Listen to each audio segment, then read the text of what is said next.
오늘 하나님께서 주시는 말씀은 열왕기상 19장 1절에서 4절까지의 말씀을 살펴보려 합니다.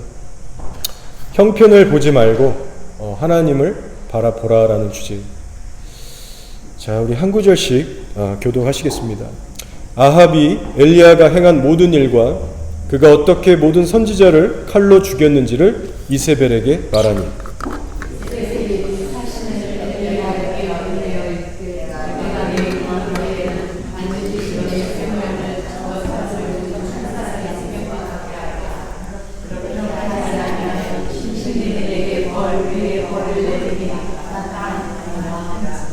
그가 이 형편을 보고 일어나 자기의 생명을 위해 도망하여 유다에 속한 브엘세바에 이르러 자기의 사환을 그곳에 머물게 하고,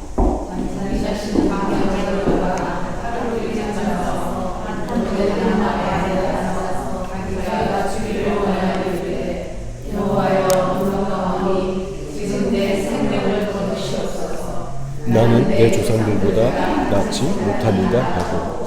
아멘.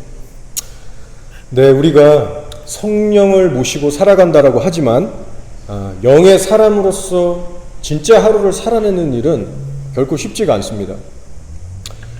우리가 죄가 가득한 이 타락한 세상 속에서 살아가기 때문에, 또 우리의 육신의 본성도 너무나도 악하기 때문에 우리가 애써서 하나님을 찾고 또 찾고 의지하지 않으면 말처럼 그렇게 쉽게 성령을 따르는 영적인 삶 살아가기가 어렵다는 것이죠. 아무리 내가 사람들을 거의 안 만나고 회사도 다니지 않고 집에만 있는다고 해서도 영적인 삶이 저절로 살아가지는 것은 아닙니다. 하나님과 전혀 상관없는 육신의 일들만 이리저리 바쁘게 살면서 하루를 그냥 보내버릴 수 있어요. 그런 차원에서 저와 여러분의 삶 속에 하나님을 간절하게 바라보는 훈련이 없다면 성령을 따라 살기가 어렵다는 결론이 나옵니다. 그래서 여러분 특별히 골방의 시간을 꼭 가지셔야 됩니다. 골방의 시간이 뭔지 아시죠? 하나님만을 바라보고 집중해서 예배하고 구하는 시간이에요. 여러분, 하나님을 정말 사랑하고 경외하는 사람은요, 세상에게 늘 눌리고 패배하고 맨날 죄 져서 막 넘어지고 죄에 끌려다니는 이런 삶을요, 정말 극도로 혐오하고 증오합니다.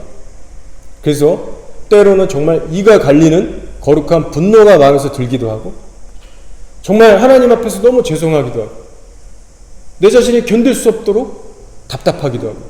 그래서 그런 사람은 반드시 하나님 앞에 기도하고 부르짖고 골방을 찾게 돼 있어요. 날 변화시켜달라고, 죄에 대해서 전쟁을 선포하면서 하나님 날 제발 도와달라고 골방의 문을 놓고 하는 겁니다. 여러분, 우리 모두에게 그런 침노하는 신앙의 자세가 요구되는 거예요. 자고로 성도란 존재는 골방에서 하나님을 찾고 또 찾고 만나게 될 때에 세상을 이길 수 있는 비밀스러운 하늘의 은혜를 얻게 되는 것입니다. 골방에서 하나님의 거룩하심을 묵상할 때에 그 말씀의 능력이 나의 죄를 있는 그대로 쉽게 깨닫게 해주고요, 그로 인해서 우리의 심령이 가난해지고 애통해지기 시작하면서 그때 가서야 여러분, 세상에 대한 미련, 애착, 쾌락, 정욕을 이길 수 있는 영적인 힘을 얻게 되는 거예요. 그러니 골방이 없이 죄를 이길 수 있습니까? 뿐만 아니라 세상은 알지도 줄 수도 없는 진정한 사랑에 대해서도 마찬가지예요.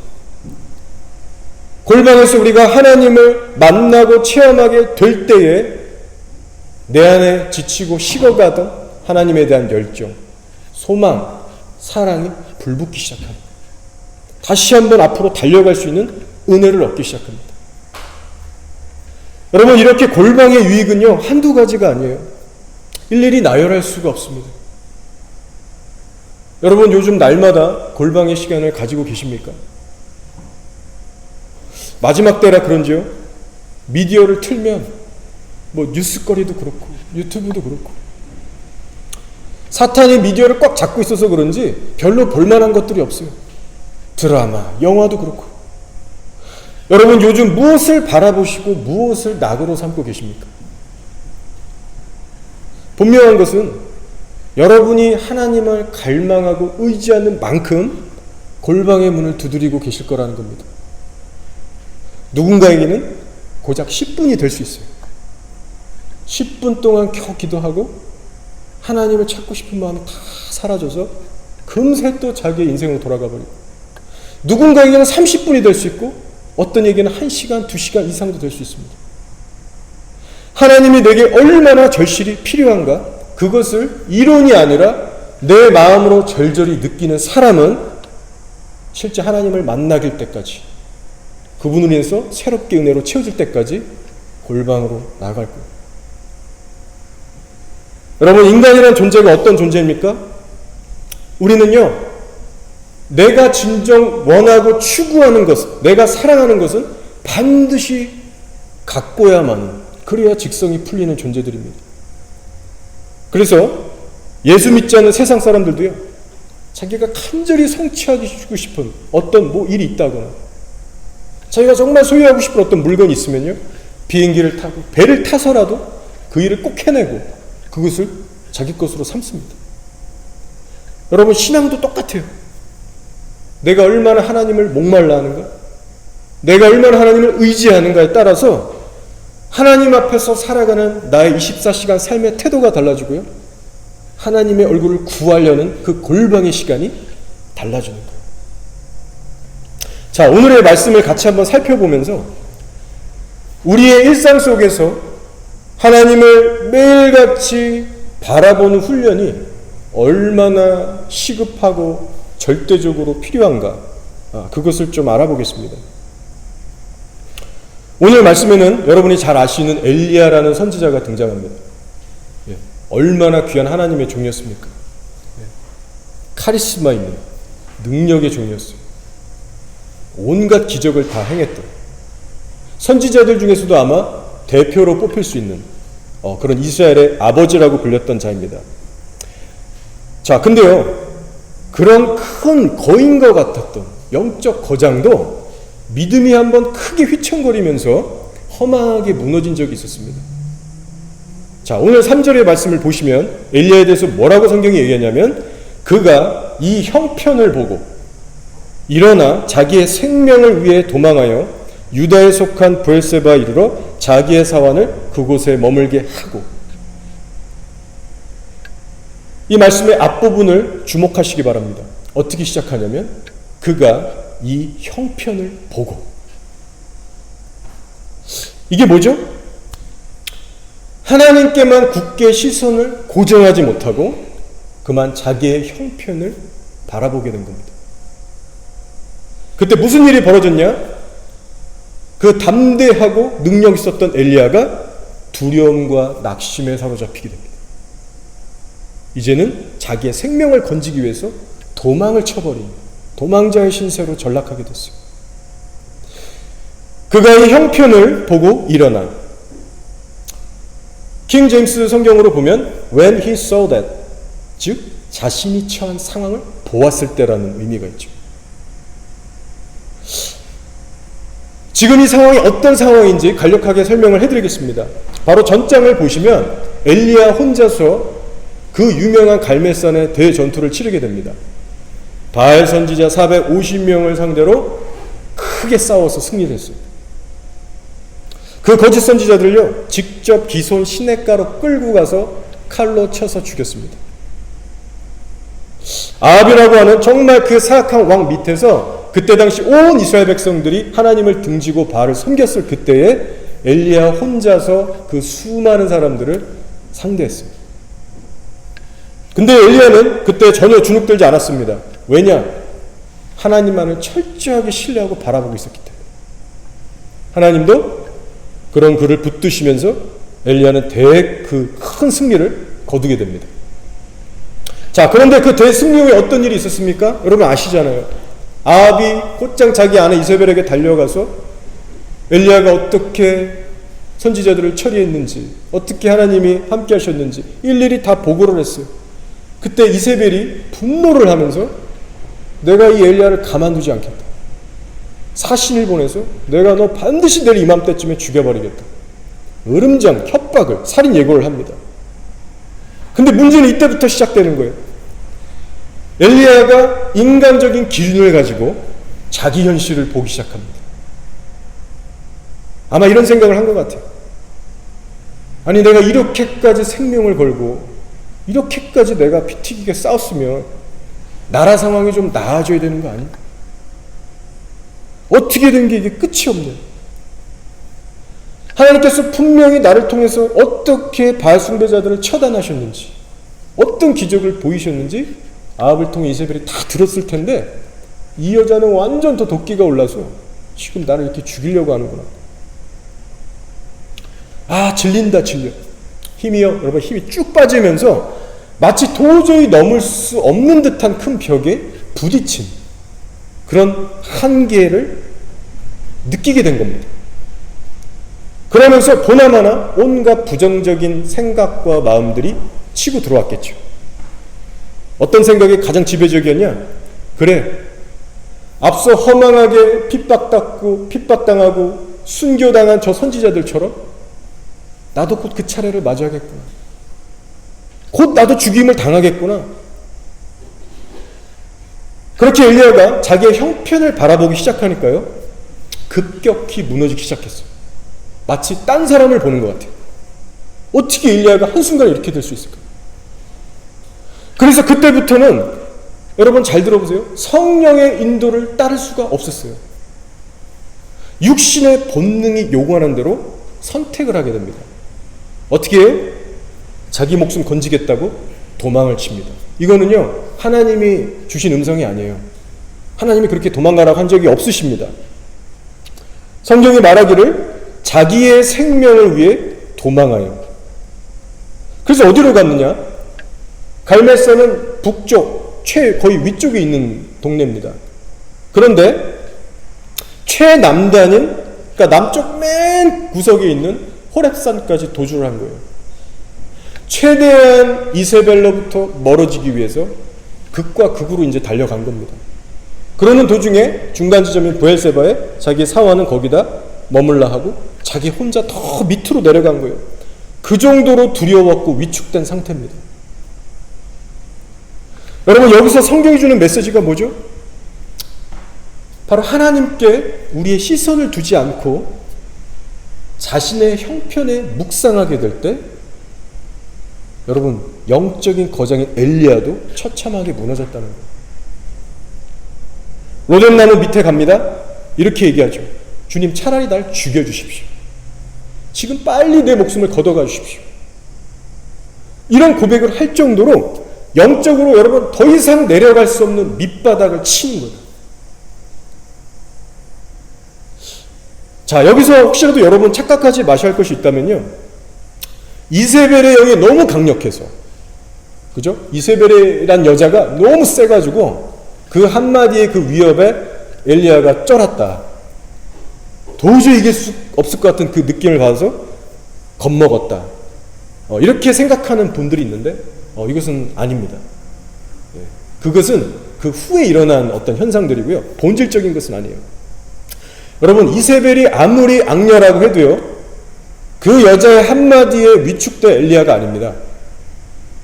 만약에 그런 정도의 믿음의 그릇이었으면 그 수백 명의 선지자들과 싸울 수가 없었어요.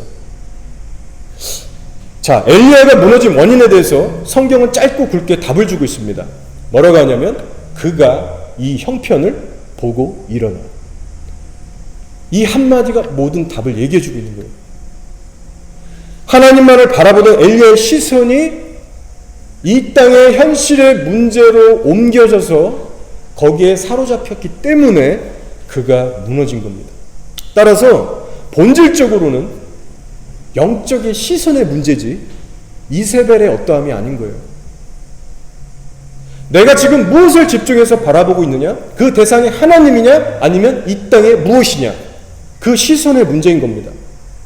여러분, 이런 차원에서 볼 때 우리가 어떠한 상황에 놓여 있든지 하나님만을 24시간 집중해서 계속 바라보고 신뢰하는 훈련이 우리에게 얼마나 중요한가, 얼마나 실질적으로 중요한가, 그 사실을 우리가 깨닫게 되는 겁니다. 자, 여러분, 우리에게 주어진 하루의 시간은 24시간입니다. 누구나 똑같아요. 근데 예수를 믿는다는 것, 신앙생활을 한다는 것의 중요한 핵심이 뭐냐면요, 결국 이 24시간의 시간을 우리가 살아가면서 많은 사건, 사고들을 만납니다. 여러 가지 유혹도, 시험도, 여러 가지 일들을 겪고 살게 되는데, 그 모든 상황 속에서 내가 계속해서 예수님만을 인식하고 집중해서 바라보는 것, 내 마음과 시선을 그분에게 고정하는 일이 신앙의 핵심입니다. 자, 그렇다면 우리가 항시 예수님께만 시선과 마음을 고정하는 일이 얼마나 절대적으로 중요한 일인가? 사도 베드로의 예를 한 번 더 들어보겠습니다. 자, 베드로는 여러분이 알다시피 무리를 걷는 믿음을 갖고 있었습니다. 성경에 무리를 걸은 인물이 베드로 외엔 없죠. 아마 일반 평신도 분들, 저 같은 목사도 내가 무리를 좀 한번 걸어보겠다? 감히 이런 상상조차 못하고요, 시도도 안 할 거예요. 그 정도로 베드로는 큰 믿음의 거장이었습니다. 그래서 예수님을 바라보고 걸었을 때는요, 베드로가 무리를 걸었어요. 근데 언제 빠지게 됩니까? 사방에서 불어오는 광풍과 파도를 인식하고 거기에 집중하게 됐을 때 믿음은 어디 간 데 없고 두려움이 들어오기 시작했어요. 바로 바다에 빠져서 죽겠다고 허우적댔습니다. 여러분, 엘리야는 똑같아요. 분명한 건 엘리야도 베드로도 하나님에 대한 지식이 있었던 사람이고요, 하나님을 실제로 만났고 교제까지 했던 사람들이었어요. 그분과의 추억이 있고 심지어는 눈앞에 있고 어제까지 주님하고 교제했던 사람들이에요. 근데 중요한 게 뭐예요? 초점의 대상이 하나님에서 세상의 현실로 바뀌었을 때 엘리야도 베드로도 둘 다 무너졌다는 겁니다. 여러분, 이런 차원에서 볼 때 우리가 믿음에 관한 아주 중요한 것을 배울 수 있습니다. 바로 우리가 하나님에 대해 가지고 있다는 그 믿음이 단순히 지적인 수준의 믿음으로 퇴보하기 시작하면 그때부터는요, 환경을 돌파할 수가 없고 성령의 인도를 놓쳐버리기 때문에 육신의 열매를 맺게 된다는 거예요.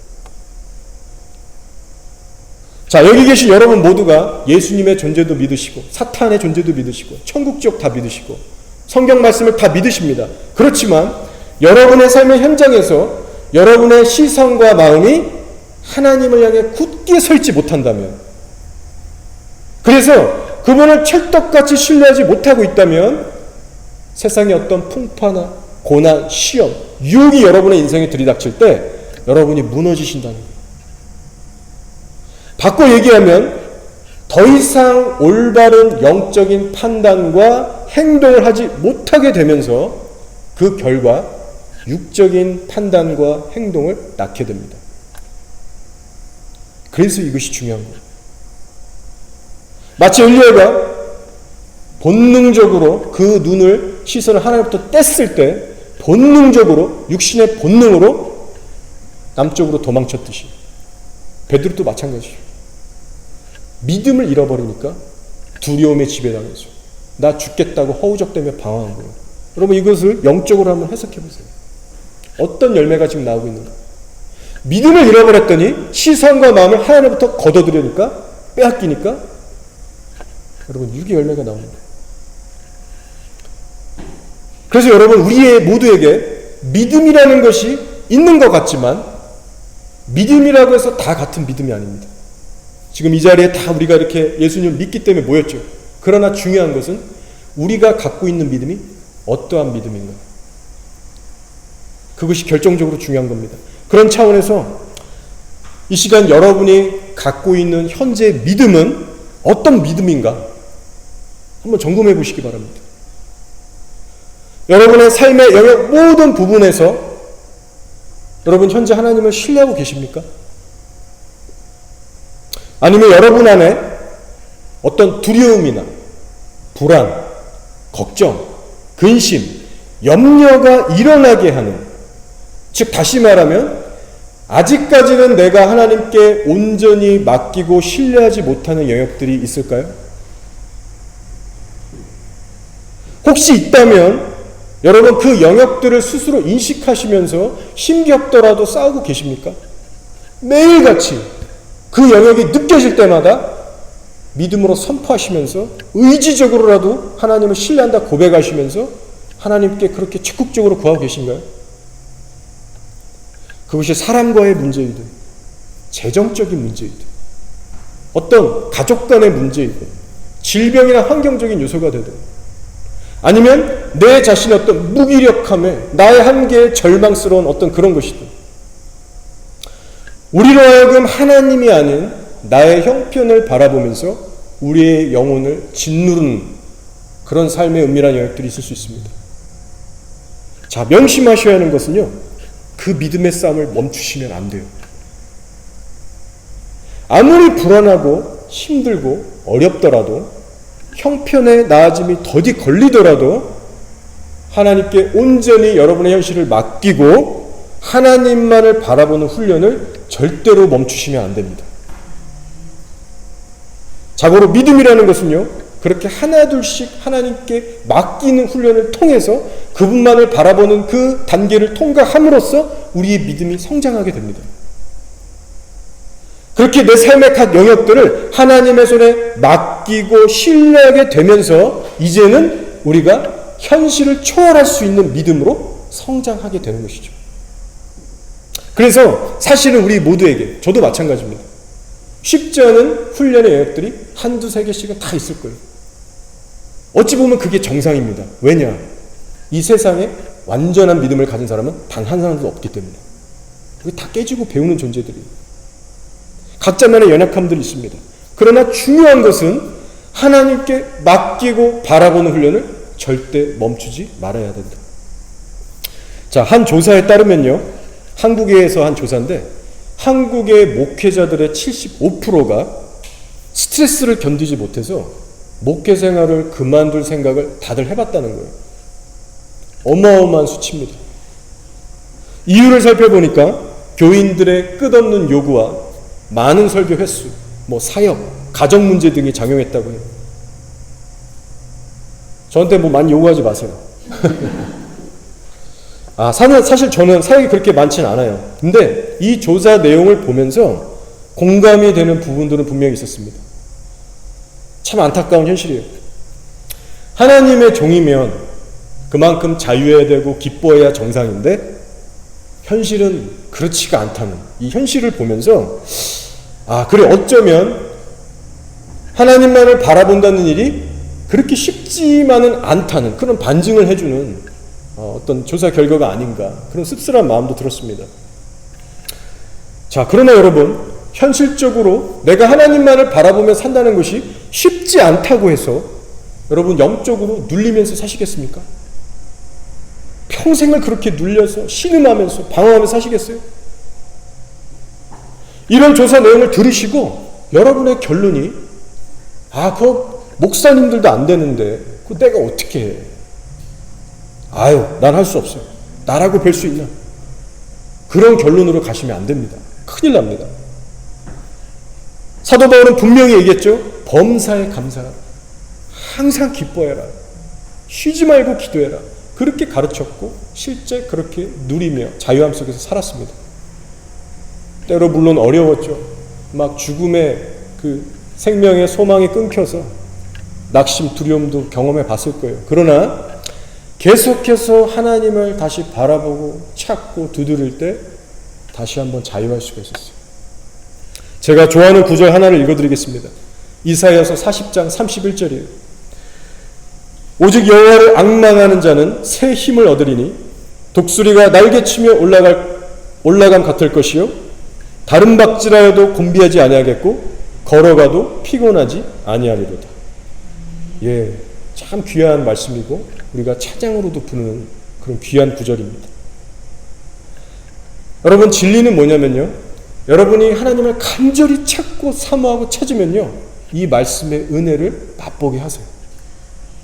하나님 분명히 여러분들에게 이 세상에 줄 수 없는 기쁨과 은혜와 능력을 주셔서 이 형편으로부터 자유케 하는 그 돌파의 은혜를 공급해 주십니다.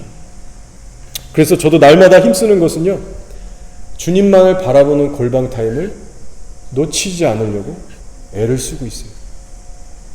제가 살려고 그렇게 하는 거예요. 그래야 제가 살아나니까. 한날에 벌어지는 온갖 죄, 유혹과 시험과 사건, 사고들 속에서 나의 시선과 마음을 예수님께만 집중하고 승리하기 위해서 골방으로 들어가는 거예요. 때로는 골방의 은혜를 강력하게 체험했어도 문 열고 나와서 10분 후에 아내와 다투고 혈기 부리는 저를 발견해요. 그러니 골방이 없으면 어느 정도로 제가 망가질까요? 특별히 저는 사역자인데요. 제 경험상 저 같은 사역자들이 언제 약해지고 무너지느냐, 다른 말로 하면 언제 사역자들의 시선과 마음이 하나님으로부터 멀어져서 자신의 형편을 묵상하기 시작하면서 한없이 약해지는가. 많은 경우에요, 사역으로 진을 다 쏟아서 영적, 육적으로 에너지가 고갈된 상태에서 마음과 정신이 너덜너덜해질 때, 그리고 그때 사탄이 팍 공격해 오잖아요. 그러면 그때 회복이 참 어렵습니다. 예를 들어서 새벽부터 일어나서 기도하고 전도하고 하루 종일 사람들 만나면서 부딪히고 나를 힘들게 하는, 갈등을 빚는 그런 인간관계를 막 계속 해나가면서 예배인도 하고 설교하고 그렇게 하루를 이렇게 쳇바퀴 돌듯이 살고 나면요, 영적, 육적으로 소모를 겪게 됩니다. 그러면 모든 일과가 끝난 저녁에는요, 마음이 허해지고요, 정신과 마음은 정말 뭔가 복잡하면서도 안정이 잘 안 되고, 왜냐, 너무 이렇게 발산하고 쏟아냈기 때문에 멍한 게 진이 빠지는 거예요. 물론 가끔은 사역 후에 오히려 더 성령 충만해서 좋을 때도 있습니다. 근데 일반적으로는 그렇지가 않은 것 같아요. 자, 문제가 뭐냐면 영육간의 진이 빠져서 탈탈 털려 있는데, 이론적으로는 저도 알아요. 이 지금이야말로 골방에서 하나님께 부르짖고 기도해야 될 때다. 근데 그게 생각처럼 잘 안 돼요. 하나님께 집중하려고 하는데 저희 어떤 멘탈이나 마음은 그게 어려운 겁니다. 버거운 거예요. 원치는 않지만 하나님에 대한 집중력이 떨어지는데 사탄이 이 기회를 잘 알고 있습니다. 엄청나게 거세게 달려들어요. 부정적인 생각 집어넣고 아침에 만났던 사람들 쓸데없이 오해하게 만들고 막 위축되게 만들고 현실을 의식하게 만들고 정죄감을 주고, 네가 잘못해서 이렇게 된 거야, 그 사람 표정 봐봐, 네가 그래서 그런 거야. 현실은 안 그런데요.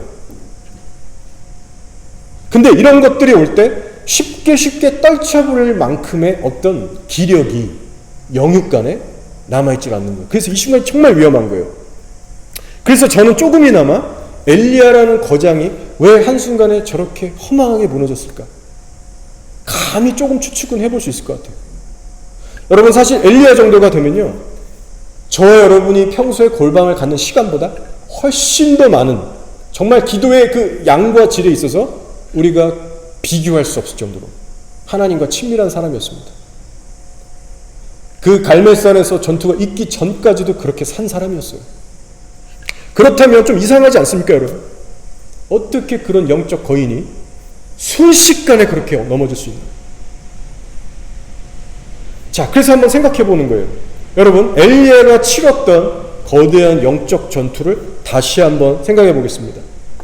엘리야가 그 치열한 영적 전투를 통해서 얼마나 진이 빠져 있었을까? 1대1 맞짱이 아닙니다, 여러분. 수백 명하고 싸웠어요. 저도 이렇게 알버트 파크에 여러 인종들이 오는데 무슬림들이 그렇게 많아요. 꼭 나가면 무슬림들을 만납니다.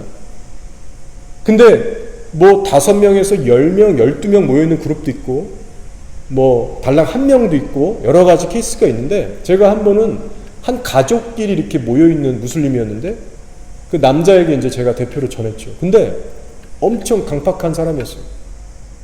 영적으로 완전 탁 다쳐가지고 위협이 느껴지는데, 제가 이렇게 전도하면서 이렇게 다리에 저리는 느낌이 왔습니다. 영적인 거예요. 그래서 그 사람하고 얘기를 이제 하고 다음 사람으로 이제 가는 도중에 이걸 막 클린징하는 기도를 하면서 가야 되는 그런 상황이 옵니다. 복음을 받은 사람이 그만큼 없기 때문에 복음을 전하다 보면 영적인 데미지가 있죠, 저도. 자, 근데 엘리야를 보세요. 바알 선지자 450명 플러스 아세라 선지자 400명, 도합 850명하고 싸우려고 했어요. 근데 성경을 자세히 보시면 아세라 선지자 400명은 등장하지 않습니다. 불렀는데 안 왔는지. 그래서 성경을 보시면 바알 선지자 450명을 기손 시내로 끌고 가서 450명을 죽였다라고 나와요. 이에 대해서 해석들이 나뉘긴 합니다. 850명 다 죽였다, 450명 죽였다.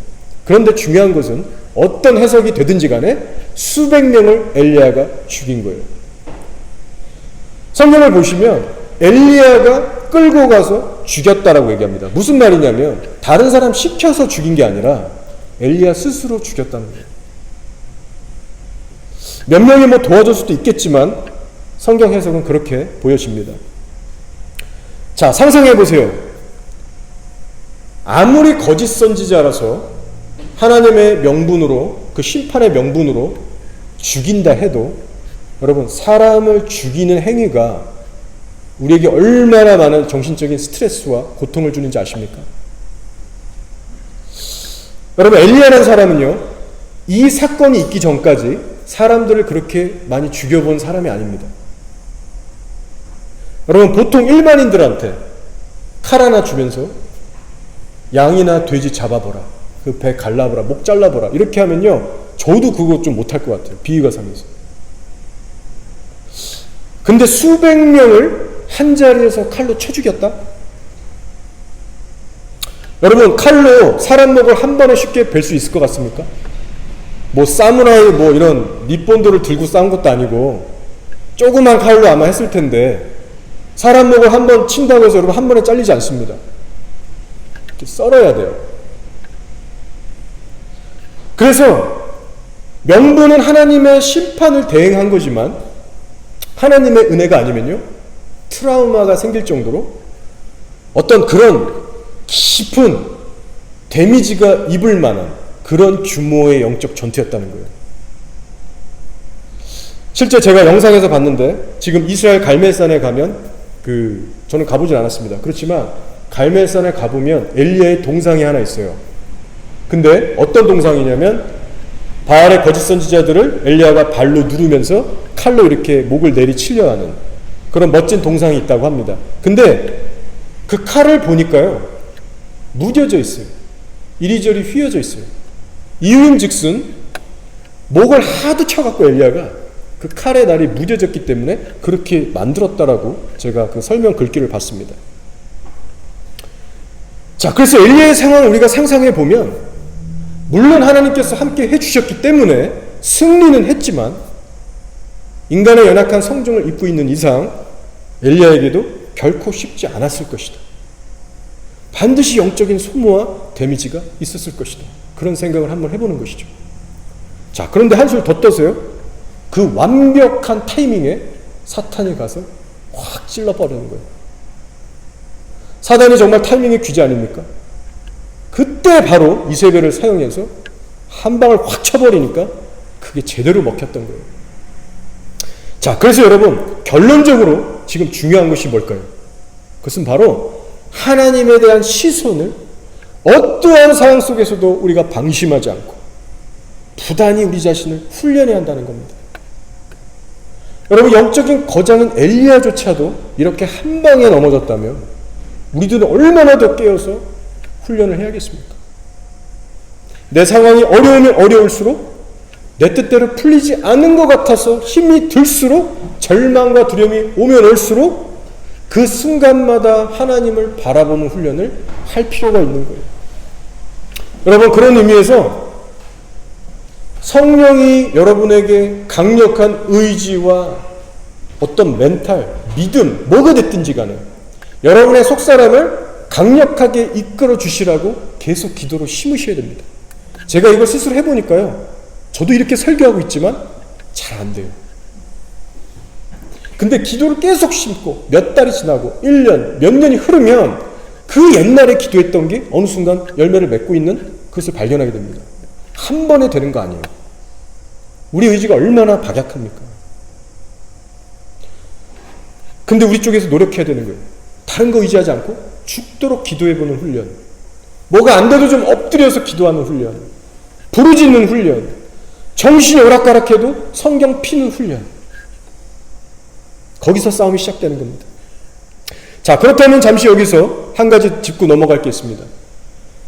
왜 골방의 훈련을 한 자들만이 범사의 하나님께만 집중할 수 있게 되는가? 그에 대한 답을요, 성경적으로 잠시 한번 짚어보고 넘어가겠습니다. 여러분 잘 들어보세요.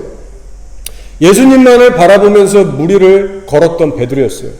근데 시선을 딴 곳에 두기 시작할 때 믿음이 떠나가고 두려움이 오면서 물에 빠졌어요. 자, 그러면 그 후에 바다에 빠져서 허우적댔던 베드로가 어떻게 다시 믿음이 회복됐나요? 어느 사람들이, 그 다른 제자들이 헤엄쳐 가서 구원의 손길을 내밀었어. 즉 사람이 베드로를 구원했습니까? 아니에요. 하나님이신 예수님께서 친히 베드로에게 다가가셔서 인격적으로 손을 내밀고 왜 두려워하느냐? 내 손을 잡고 일어나라. 인격적으로 예수님을 만났을 때 믿음이 회복됐어요. 자, 엘리야는 어떻게 회복됐습니까? 베드로와 동일한 방식이에요. 자기 형편을 보고 최남단인 호락산까지 갔는데 거기서도 동굴 속으로 들어가 버렸어요. 여러분, 엘리야의 친구들이 그 소식을 듣고 사람들을 보내서 엘리야를 찾았습니까? 사람들의 위로를 받고 동굴에서 나왔나요? 아니에요. 하나님께서 직접 엘리야를 만나주십니다. 처음에는 바람과 지진과 불로 하나님의 그 능력, 그것을 보여주셨어요. 봐라, 내가 능력이 없어서 지금 이세벨하고 저 아합을 그냥 놔둔 줄 아느냐? 내가 맘만 먹으면 한 번에 다 쓸어버릴 수 있어요. 능력으로 엘리야의 혼비백산한 마음을 일깨우셨어요. 근데도 엘리야가 정신 못 차릴 때 하나님이 그 다음에 어떻게 하십니까? 미세한 세미한 음성으로 다가오세요. 너가 지금 여기서 뭐 하느냐? 하나님의 위로 담대케 하시는 인격적인 그 교제로 다가오시는 거예요. 여러분, 이처럼 골방의 핵심도 동일한 겁니다. 우리가 여러분 골방에 왜 들어가죠? 사람 만나러 들어가나요? 사람하고 은밀히 통화하려고 들어가나요? 아니에요. 오히려 사람들을 피해서 하나님을 인격적으로 만나고 찾는 장소가 골방입니다. 그래서 말씀 묵상을 통해서든 기도와 찬양 시간을 통해서든 하나님과의 인격적인 만남이 골방에서 이루어지게 되면 그때부터 나의 시선과 마음이요 세상에서 빠져나와서 하나님을 다시 볼 수 있게 되는 그 은혜와 힘을 얻게 되는 거예요. 돌이켜지는 회복의 역사가 일어나게 됩니다. 그래서 그렇게 지속적으로 하나님과의 인격적인 만남을 가지는 성도는 믿음이 덩달아 성장하게 돼요. 골방에서 나가서 24시간 삶의 현장을 살아가게 될 때도 그 하나님을 바라보는 시선과 마음이 있어서 견고해지기 시작합니다. 그래서 답은요, 사람에게 없어요. 하나님을 찾고 만나야 돼요. 그래서 골방이 그렇게 중요하다는 겁니다. 그래서 성경을 보시면 내가 주변 사람들을 의식하지 않고 내 상황을 보지 않고 하나님만을 간절하게 바라보겠다는 간절한 고백들이 수두룩합니다. 자, 시편 123편 1, 2절을 제가 읽어드릴게요. 저 여러분의 동일한 고백이 되기를 소망합니다. 하늘에 계시는 주여, 내가 눈을 들어 주께 향하나이다. 상전의 손을 바라보는 종들의 눈같이, 여주인의 손을 바라보는 여종의 눈같이 우리의 눈이 여호와 우리 하나님을 바라보며 우리에게 은혜 베풀어 주시기를 기다리나이다. 미가서 7장 5절 7절도 떠올랐습니다. 한번 들어보세요. 너희는 이웃을 믿지 말며 친구를 의지하지 말며 내 품에 누운 여인에게라도 내 입의 문을 지킬지어다. 아들이 아버지를 멸시하며 딸이 어머니를 대적하며 며느리가 시어머니를 대적하리니 사람의 원수가 곧 자기의 집안 사람이로다. 그러면서 하는 말이 뭐냐? 오직 나는 여호와를 우러러보며 나를 구원하시는 하나님을 바라보나니 나의 하나님이 나에게 귀를 기울이시리로다. 여러분, 이렇게 성경 전체에서 주고 있는 큰 교훈들 중에 하나가 뭐냐면요, 너희의 시선과 마음을 절대로 한시도 땅에 두지 말고 하나님께만 두어라. 성경의 기자들이 그것을 한결같이 얘기하고 있습니다. 자, 이제 설교를 정리하고 마치겠습니다. 여러분, 첫째로는 골방의 시간을 꼭 확보하시기 바랍니다. 그러나 시대가 시대인 만큼 적어도 하루에 1시간만큼은 기도하시고 말씀 보시기 바랍니다.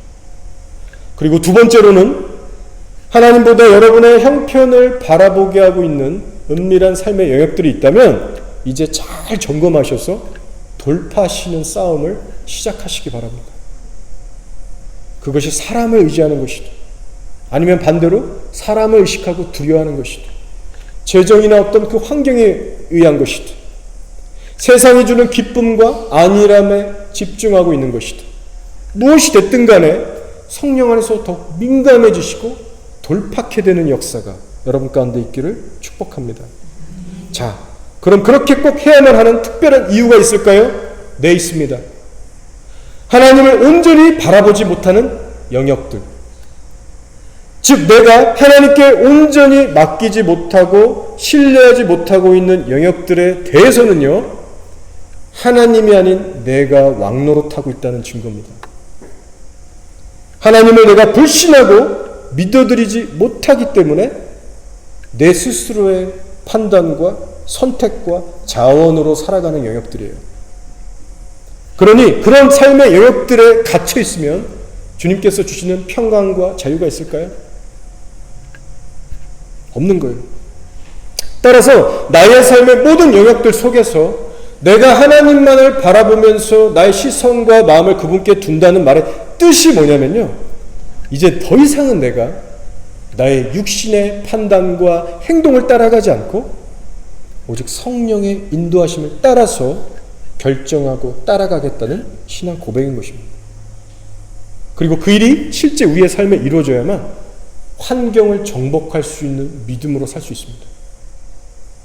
육신의 본능이 아닌 성령의 소욕에 사로잡혀서 순종해서 열매 맺을 수가 있습니다. 사랑하는 교회 여러분, 하나님께서 여러분의 처한 상황보다 그 여러분의 형편보다 그게 아니죠. 하나님께서 여러분의 처한 상황과 형편을 여러분보다 더 잘 알고 계십니다. 여러분의 머리카락의 개수가 몇 개인지 여러분은 모르지만 하나님은 알고 계세요. 따라서 이제 어떠한 상황을 만나셔도 상황에 집중하지 마시고 여러분의 시선과 마음을 하나님께만 굳게 고정하시기를 축복합니다. 그러면 반드시 돌파가 일어나서 여러분의 처한 형편으로부터 자유함을 얻는 날이 반드시 올 겁니다. 성도의 씨름은 어디에 있느냐? 기억하세요. 문제 해결이 됐느냐 안 됐느냐 있지 않고 나의 시선을 어디에다 두고 있느냐가 핵심입니다. 여러분의 시선이 머무는 곳에 여러분의 마음이 자리 잡을 거예요. 빌립보서 4장 6절 7절입니다. 아무것도 염려하지 말고 다만 모든 일에 기도와 간구로 너희 구할 것을 감사함으로 하나님께 아뢰라. 그리하면 모든 지각에 뛰어난 하나님의 평강이 그리스도 예수 안에서 너희 마음과 생각을 지키시리라. 아멘. 처음에는 힘들고 잘 안 되겠지만 의지적으로라도 내가 주님 신뢰합니다. 하나님만 바라보겠습니다. 믿음으로 선포하시면서 감사의 찬양을 드리시고 기도하실 때 하나님은 분명히 당신의 약속의 말씀대로 여러분의 생각과 마음을 친히 보호하시고 선한 길로 인도하실 줄 믿습니다. 아멘. 이 시간 다 함께 기도드리겠습니다.